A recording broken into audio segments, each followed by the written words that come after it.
Kanthalloor panchayat president തെരഞ്ഞെടുപ്പ് നാളെ നടക്കും. സിപിഎമ്മിലെ പി.ടി. മോഹൻദാസ് ഇടതുമുന്നണി ധാരണപ്രകാരം രാജിവെച്ച സാഹചര്യത്തിലാണിത്. നിലവിൽ ഇടതുപക്ഷത്തിന് 8-ഉം കോൺഗ്രസ് 4-ഉം ബി.ജെ.പി 1-ഉം അംഗങ്ങളാണ് പഞ്ചായത്തിലുള്ളത്. കാന്തല്ലൂർ ഗ്രാമപഞ്ചായത്ത് പ്രസിഡന്റായിരുന്ന പി.ടി. മോഹൻദാസ് കഴിഞ്ഞ ദിവസം രാജിവെച്ചിരുന്നു. ഇതിനെ തുടർന്നാണ് നാളെ കാന്തല്ലൂർ പഞ്ചായത്തിൽ പ്രസിഡന്റ് തിരഞ്ഞെടുപ്പ് നടക്കുന്നത്.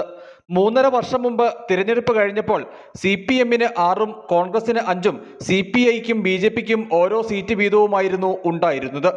4 വർഷം സിപിഎമ്മിനും അവസാന 1 വർഷം സിപിഐയിലെ ഏക അംഗമായ പി ബിജുവിനും പ്രസിഡന്റ് സ്ഥാനം നൽകുവാനുമാണ് ഇടതുപക്ഷത്തിന്റെ ധാരണ. 6 മാസം മുമ്പ് കോൺഗ്രസ് പ്രസിഡന്റ്, വൈസ് പ്രസിഡന്റ് എന്നിവർക്കെതിരെ അവിശ്വാസ പ്രമേയം കൊണ്ടുവന്നിരുന്നു. എന്നാൽ പ്രമേയം ചർച്ചയ്ക്കെടുക്കുന്നതിന് മുമ്പ് കോൺഗ്രസ് പഞ്ചായത്ത് അംഗം പി.ടി. തങ്കച്ചൻ ഇടതുപക്ഷത്തോടൊപ്പം ചേർന്നു. സിപിഐ അംഗം പി ബിജുവിനെ കോൺഗ്രസ് പാളയത്തിൽ എത്തിക്കുവാനുള്ള ശ്രമവും പരാജയപ്പെട്ടിരുന്നു. നിലവിൽ ഇടതുപക്ഷത്തിന് 8-ഉം കോൺഗ്രസിന് 4-ഉം ബി.ജെ.പിക്ക് 1-ഉം അംഗങ്ങളാണ് പഞ്ചായത്തിലുള്ളത്. News bureau, Adimali.